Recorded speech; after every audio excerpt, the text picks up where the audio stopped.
પંચમહાલ જિલ્લાની અંદર કમોસમી વરસાદથી થયેલું નુકસાનીના સહાયના ફોર્મ પોર્ટલ ઉપર વિલેજ કોમ્પ્યુટર ઓપરેટર દ્વારા ભરવાની જ્યારે શરૂઆત કરી હતી, પરંતુ પ્રથમ દિવસે જ પ્રથમ ઘાસે મસીકાલ જેવો ઘાટ સર્જાયો હતો, જેની અંદર સર્વર ધીમું હોવાના કારણે ફોર્મ ભરવામાં ખૂબ જ અડચણો આવતા જિલ્લાની સંખ્યાબંધ અંતરિયાળ પંચાયતોમાં દિવસ દરમિયાન એક પણ ફોર્મ ભરાવા પામ્યા નહોતા.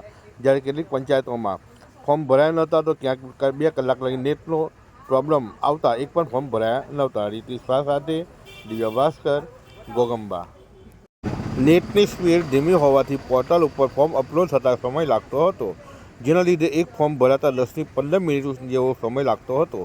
ગોગંબા વિસ્તારની ગ્રામ પંચાયતમાં 1 કલાક સુધી નેટ કામ ન કરતા ખેડૂતોમાં ફોર્મ અપલોડ થતા ન હતા, જેના લીધે ખેડૂતોની લાંબી લાઈનો લાગી હતી. આજથી જે પોર્ટલ ચાલુ થયું છે, અત્યારે શું મુશ્કેલી પડી રહી છે?